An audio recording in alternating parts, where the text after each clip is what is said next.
Naomi Carter stepped out of the sleek black car with a soft sigh of relief. The long drive from the airport had been quiet, giving her time to think and breathe. She had been traveling for days, moving from one boardroom to another, signing deals, meeting partners, and planning the next stage of her growing empire. And now, finally, she had decided to visit one of her proudest achievements, her luxury hotel.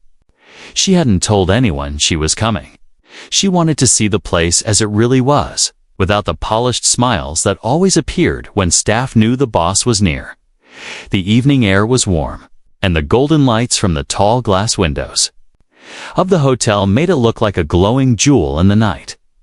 Guests were walking in and out, laughing, pulling suitcases, snapping photos of the grand lobby entrance. Naomi walked toward the doors with her small leather travel bag hanging from her shoulder. She was dressed simply in jeans and a cream-colored blouse, her hair tied back, her makeup barely there. There was nothing about her that screamed CEO.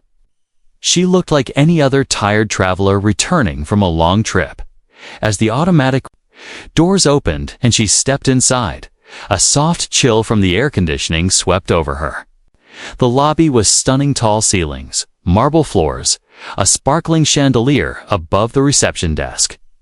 This was her vision brought to life. Years ago, when she first dreamed of building a hotel, people had laughed. They told her the market was too competitive, that no one would invest in her. But she had proved them wrong, brick by brick, deal by deal. And now here it stood, full of life and luxury. One of the top-rated hotels in the country. Naomi smiled as she walked slowly across the lobby, quietly watching everything. The bellboys in sharp uniforms rushing to carry bags. The soft piano music playing from hidden speakers. The faint smell of lavender in the air. She was proud, but she didn't show it on her face. She wanted to see how the staff treated someone who, in their eyes, was just an ordinary guest. She reached the front desk. Two receptionists stood behind the marble counter, talking softly to each other. When they finally looked up, their expressions didn't change into warm smiles. One of them, a young man with slicked hair, gave her a quick glance up and down. His eyes flicked to her jeans, her plain bag, and then away again. "Good evening," Naomi said softly, her voice calm and polite. "I have a suite booked under the name Carter." The receptionist raised an eyebrow, tapping at his keyboard. Lazily, he didn't greet her back. After a few seconds, he said, "I don't see anything here. Are you sure you booked the right hotel?" Naomi nodded, still gentle. "Yes, I'm sure." The other receptionist, a woman with sharp glasses, leaned closer to the screen and whispered something. They both smirked, slightly, as if sharing a secret joke. The young man then said louder, "We're actually fully booked tonight. There's no room available." Naomi tilted her head. "Could you check again, please? It should be the presidential suite." His tone grew impatient. "Ma'am, I already checked." "Maybe you're confused. This is a 5-star property." She felt the sting of his words, though his voice stayed smooth. He didn't see her as someone who belonged here. She could feel it in the way he spoke, in the way his eyes slid past her as though she was invisible. Around her, other guests waiting in line watched quietly, some frowning at the receptionist's cold tone. Naomi stayed calm. Years of business had taught her that real power doesn't need to shout. "Could I speak to the manager, then?" she asked gently. The young man sighed dramatically. "There's no need. Like I said, we're full." Then he lowered his voice just enough for her to still hear. "We can't just let anyone walk in and claim a suite." For a second, Naomi stood still. The words wrapped around her like ice. Anyone. That was what he thought she was, just anyone. Not the woman who had built this hotel from her own hands, who had chosen every design, signed every loan, hired every architect. Not the woman whose name was written on the deed, locked inside the hotel's private office upstairs. She glanced around the lobby once more. The hotel still glowed with beauty, but now there was something sharp beneath the shine. Something she hadn't seen before. Naomi gave a small, quiet smile. "Thank you," she said, her tone soft, and turned to walk away from the desk. She didn't argue. She didn't explain who she was. She wanted to see just how far this would go. As she walked toward the seating area, a few guests watched her curiously. They didn't know who she was either. But they could see something in her calm walk, something that didn't match the way the staff had spoken to her. There was a quiet strength in her, a steady fire she kept hidden behind her eyes. Naomi sat down on one of the velvet chairs near the window. The chandelier's light caught her face, and for a moment, her reflection looked back at her in the glass tired, beautiful, and completely underestimated. They didn't know it yet, but the woman they had just pushed aside was the very reason this building even existed, and soon they would find out exactly who she was. Naomi sat quietly in the velvet chair, watching the world of her own hotel move around her as if she didn't exist. Staff hurried past, carrying trays of champagne, greeting wealthy-looking guests with warm smiles and soft voices. Not a single one looked her way. Her mind replayed the moment at the front desk like a stuck record, the smirks, the way they glanced at her clothes, the sharp tone hidden behind fake politeness. She had stood in boardrooms with billionaires, had negotiated deals in glass towers, had faced investors who doubted her every step. But somehow, this small moment cut deeper than all of that, because this wasn't about business. This was about being seen. And not being seen at all, she decided to give them one more chance. Naomi stood up, her heels clicking softly against the marble floor, and returned to the reception desk. The same two receptionists were still there, whispering to each other. When they noticed her coming back, the young man rolled his eyes slightly, then forced a smile that didn't reach his eyes. "Yes?" he asked. "I'd like to try again," Naomi said calmly. "Could you check the booking under Naomi Carter?" The woman with glasses gave her a long look, her lips curling into a thin line. "We already told you, ma'am," she said, her tone slightly louder this time, so the people in line could hear. "We are fully booked. Perhaps try one of the budget hotels down the street." A small laugh came from somewhere behind Naomi. A guest waiting in line covered their mouth quickly, embarrassed. Naomi kept her posture straight, her voice even. "I see. Could you at least check if the presidential suite is occupied?" The man chuckled softly, shaking his head. "The presidential suite, that's reserved for VIPs only. I'm sorry, but we don't have anything for walk-ins." The words slid from his mouth like an insult.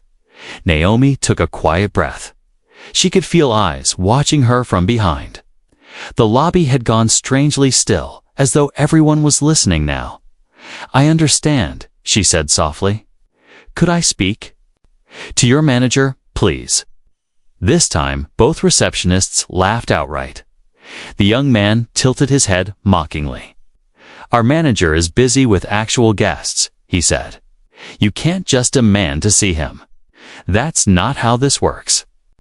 The woman added with a smirk, "Security will have to ask you to leave if you keep causing problems."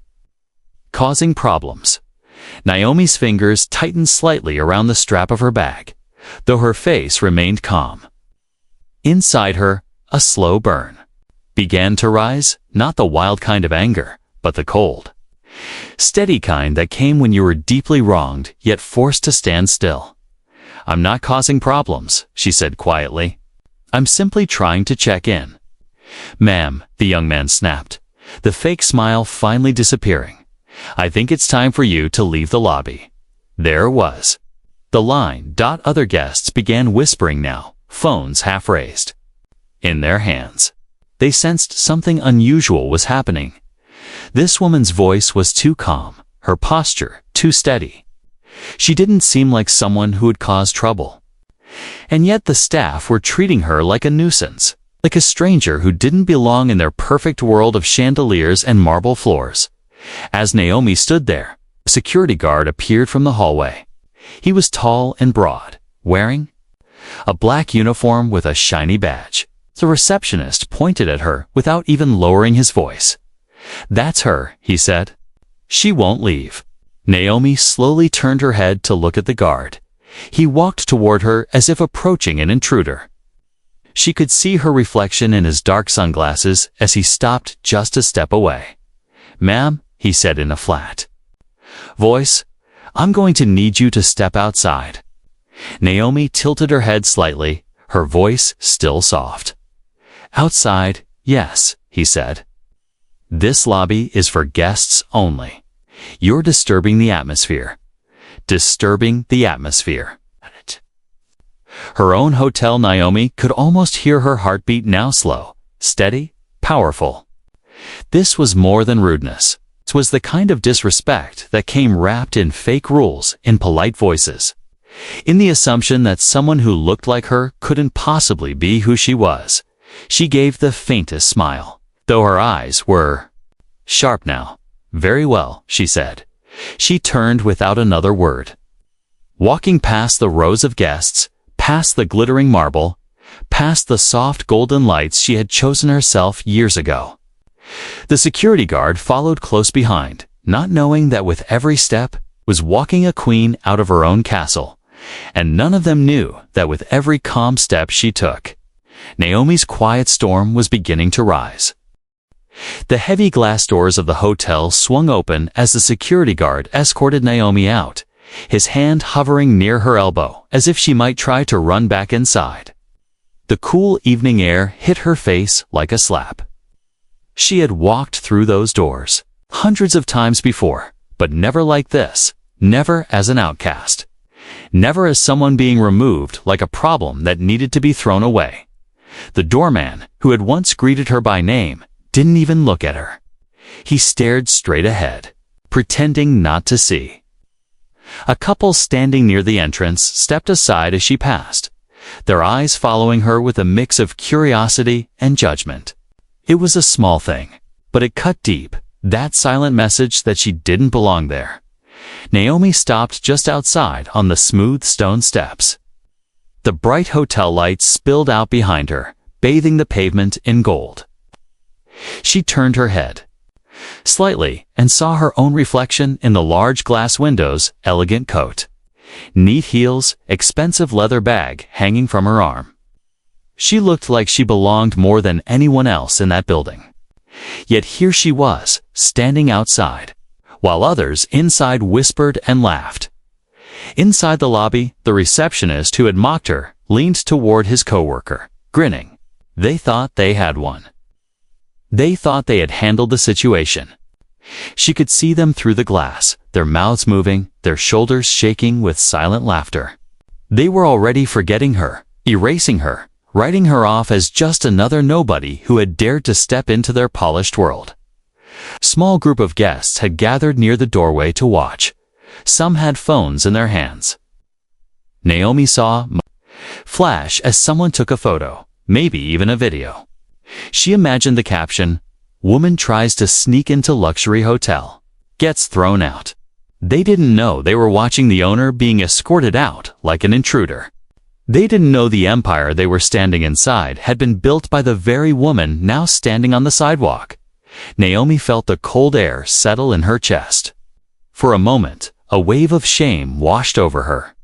It was the old kind of shame, the kind she had carried as a young woman fighting to be taken seriously in college classrooms, in job interviews, in boardrooms where no one looked like her.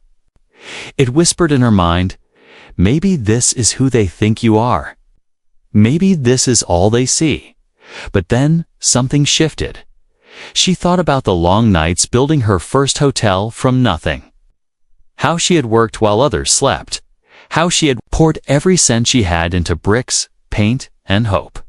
She remembered the day she signed the papers that made her the youngest Black woman to own a 5-star hotel chain in the country.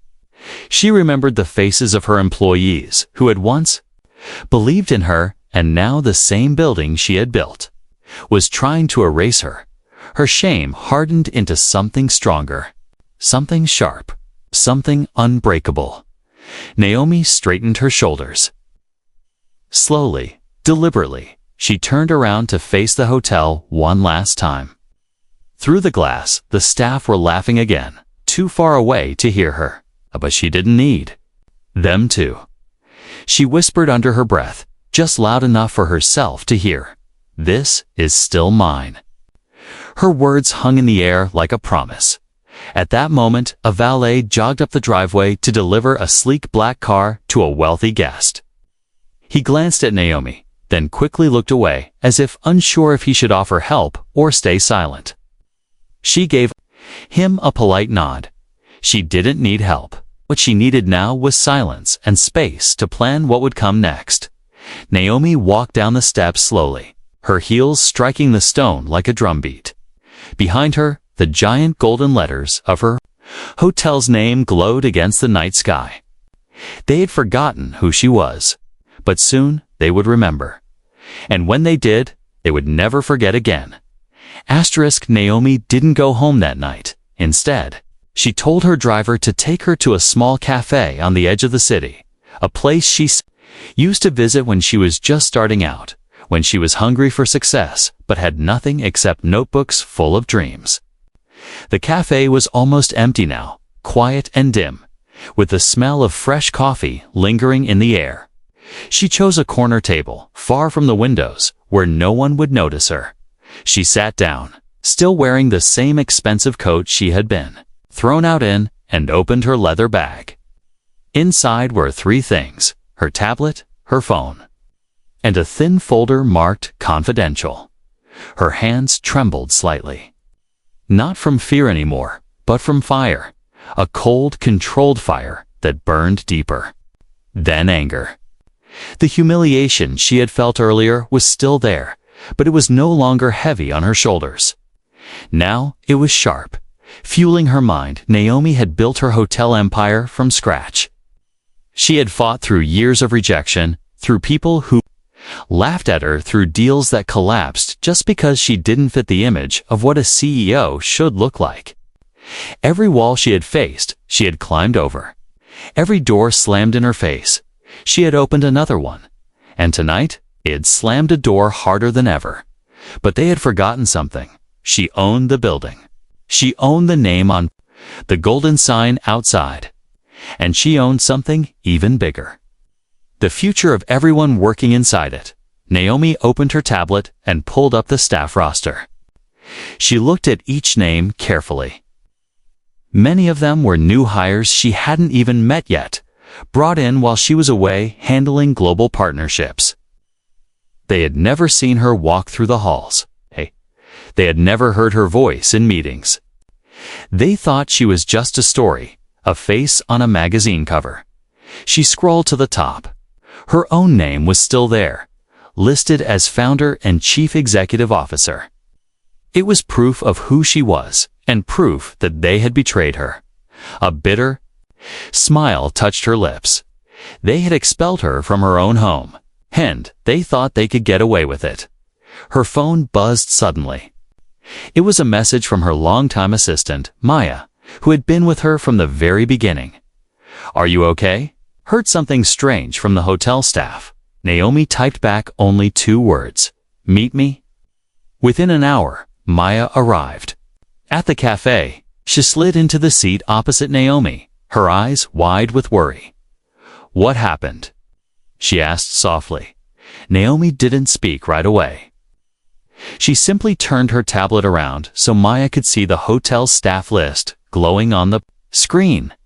Then, in a calm voice that sounded like still water before a storm, she said, "They forgot who I am." Maya blinked. "You mean they dragged me out?" Naomi interrupted gently, still calm, still composed. "In front of guests, they laughed at me. They didn't even ask my name." For a moment, Maya was speechless. Then her face hardened. "What are we going to do?" Naomi's gaze sharpened. "We're going to remind them. Not with anger, not with shouting, with silence, with precision, with power. And then, with careful hands, she began writing names on a sheet of paper. Not just the ones who had mocked her, but everyone who had watched and stayed silent. She would clean the house she had built. She would not allow poison to sit inside. Her walls, hours passed. The cafe grew even quieter. The night outside deepened. Naomi worked without pause, making calls to board members in other time zones. Drafting emails marked urgent, preparing documents that would shift everything. Her voice never rose. Her hands never shook. She was a storm building silently out of sight, gathering power while the world slept. And when she finally stood up from the table, sliding the folder back into her bag, there was no trace of the woman who had been humiliated earlier. There was only the CEO, the real one. The storm was ready. And by morning, it would break. Dawn crept slowly over the city, painting the skyline with faint gold. Inside Naomi's penthouse office, a place she hadn't stepped into for weeks. The lights were already on. She had returned there straight from the cafe, not to rest, but to launch her plan. It was still early when the first message left her computer, an official memo to the board of directors, marked top priority. She kept her words sharp and clean, like the edge of a blade. As of this morning, the current hotel management team is suspended pending investigation. All operations will be temporarily overseen directly by the CEO's office. Staff restructuring begins immediately. Within minutes, the board members were awake in different parts of the world, reading her message with wide eyes. Most of them had known Naomi for years. They knew that she did not speak rashly. If she was moving this fast, something serious had happened. None of them questioned her authority. They simply replied, "Understood." The shock began inside the hotel just after 7 a.m. The night shift receptionist, the same one who had laughed at Naomi, was the first to find out. He walked into the staff lounge to see a company-wide email on the shared screen. It carried Naomi's signature. His name, along with several others, was listed under suspended effective immediately. His mouth fell open. Around him, the room went silent as others read the message in disbelief. In less than an hour, the hotel buzzed with confusion. Phones rang constantly. Staff whispered in corners. Some looked pale, others angry. Everyone was asking the same thing. What's happening? Who did this? Then came the second wave. 2 sleek black cars pulled up outside the hotel entrance. From them stepped a team of corporate auditors and human resource officials from Naomi's headquarters. They walked inside without speaking to anyone, their presence cold and commanding.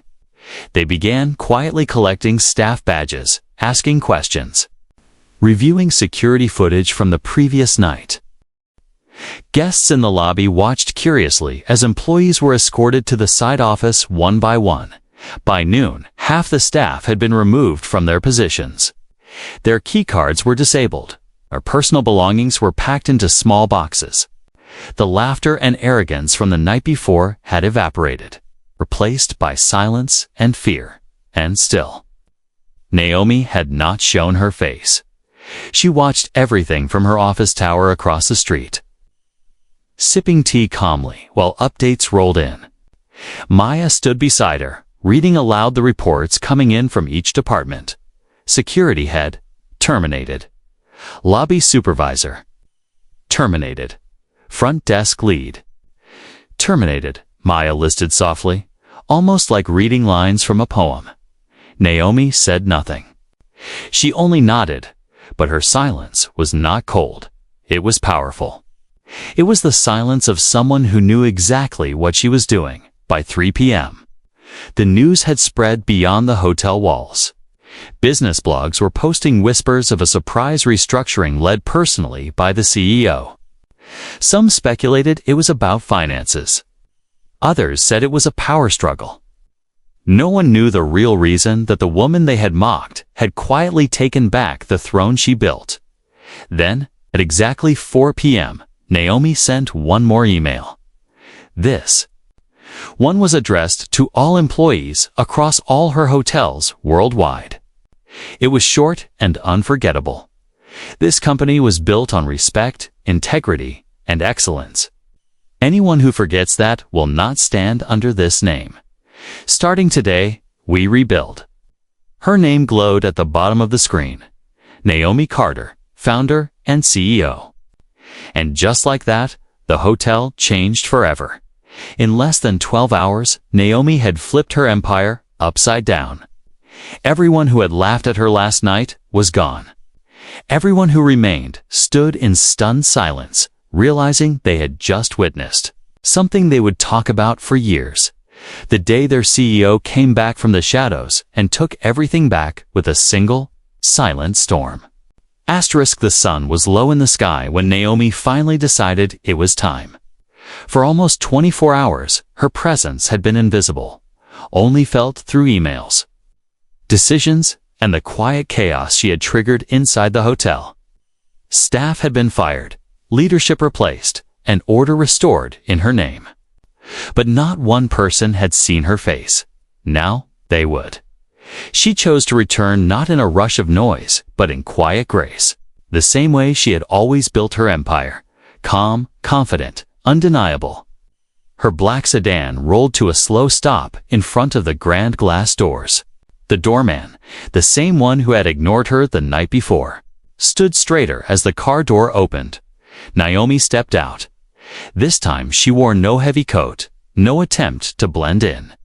She wore a perfectly tailored white suit that caught the soft evening light, a gold pin at her collar shaped like the company's logo, a detail so small, yet so powerful, it made the doorman's eyes widen.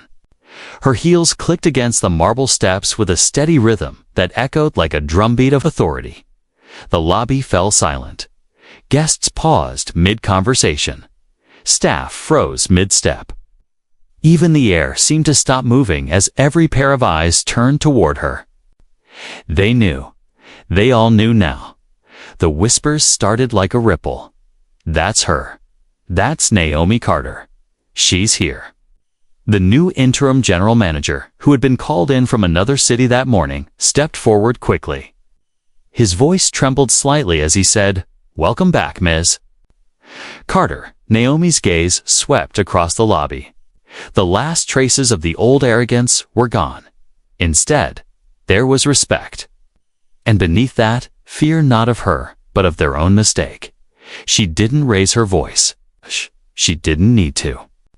"I built this place," she said quietly, her words slicing through the silence, "and I will not allow it to forget who it belongs to." She began walking across the lobby, each step slow and deliberate. She passed the reception desk where the two employees had mocked her. Their chairs were empty now. She passed the security station where the guard had once grabbed her arm. A new guard stood there now, standing perfectly straight. His eyes lowered in quiet respect. The staff watched her like children watching a legend step out of a storybook. Naomi stopped in the center of the lobby and turned toward them all. "Some of you forgot what this company stands for," she said. "You forgot that every guest, every employee, deserves respect, no matter what they look like, no matter who they are. Yesterday, I was treated like I didn't belong here, but I do. And if you are going to be part of this place, you will treat everyone who walks through those doors like they belong." Her voice was calm, but it carried like thunder. A few employees lowered their heads, shame written on their faces. Others stood taller, inspired by her presence. Naomi let the silence settle for a moment longer. Then she smiled, not cold, but proud. "This is not just a hotel," she said softly. "It's a promise. Let's rebuild it together." Then, she turned and walked toward the private elevator that led to the executive floors. The elevator doors slid open silently, glowing with soft golden light. Just before stepping in, she glanced back at the staff one last time. This time, not one person looked away as the doors closed. The room slowly came back to life, but it was different now. The energy had shifted. Everyone spoke more softly, moved more carefully. They had seen her. They had felt her power. The queen had returned, and no one would ever dare forget her again. The morning after her dramatic return, the world was already buzzing. News outlets had begun piecing together fragments of what had happened. Whispers from staff, leaked memos, social media posts from curious guests who had witnessed the chaos. Headlines shouted, "CEO returns after overnight purge Naomi." Carter reclaims her empire power play shakes luxury hotel chain, but Naomi knew the truth hadn't been told yet. Right now, the story belonged to gossip and rumor. She couldn't allow that. She had to take it back, with her own voice, her own words, and her own presence. She didn't want revenge anymore. She wanted clarity. She wanted legacy. At exactly 10 o'clock a.m., the massive ballroom of her flagship hotel, the same building she had been thrown out of, filled with cameras, reporters, and employees. The press conference had been announced only an hour earlier, but it felt like the whole city had arrived. Rows of chairs filled with journalists, microphones glowing red, lenses blinking like watchful eyes. Naomi stood behind the velvet curtains at the edge of the stage. She could hear the low hum of voices beyond the curtain, rising and falling like waves. Maya stood beside her, holding a tablet with her speech notes, though Naomi hadn't written much down. "Are you ready?" Maya whispered. Naomi smiled. "I was born ready." The curtain rose. For a moment, there was silence. Then, a flash of light, and another, until the room pulsed with camera flashes. Naomi stepped forward to the podium, dressed in a sleek navy suit, her posture tall. Her expression calm. "Good morning," she began. Her voice was smooth, even carrying to the farthest corners of the ballroom. "I know many of you have heard stories. Some of them are true, some of them are not. So today, I want to tell you the truth myself." She paused, letting the words sink in. "Yesterday, I walked into a hotel I built. The staff did not recognize me, they mocked me, they removed me. And as I stood outside on the sidewalk, something became very clear to me. They had forgotten the heart of this company." She let her eyes move across the room. She saw board members, employees, journalists, and in their faces, curiosity, fear, and awe. This company was never built on marble floors or golden logos, Naomi continued. It was built on respect, on excellence, on giving people a place to belong, no matter what they look like or where they come from. That is what made this brand strong. That is what made us different. And I will never let anyone forget that again. A murmur swept through the crowd, soft, reverent. Naomi's voice grew firmer. "I have taken action to remove those who do not share that vision. This is not punishment. This is protection of everything we have built and everything we are still going to build." Then she did something no one expected.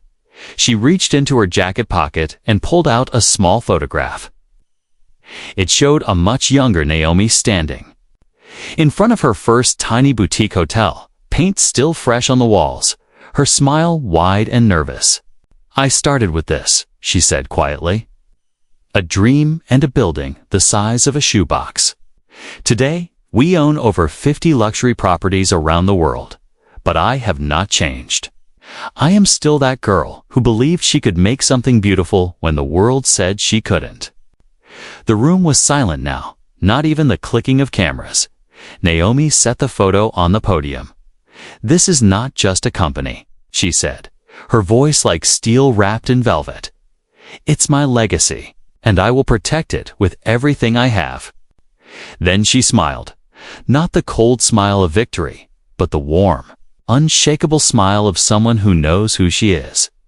"Let the world remember my name, Naomi Carter, and let them remember what we stand for." The applause exploded like thunder. Cameras flashed. People rose to their feet. Some even had tears in their eyes. In that single moment, Naomi didn't just reclaim her hotel. She became something more. A symbol the world now knew. This was not just a comeback. This was the legacy of a queen.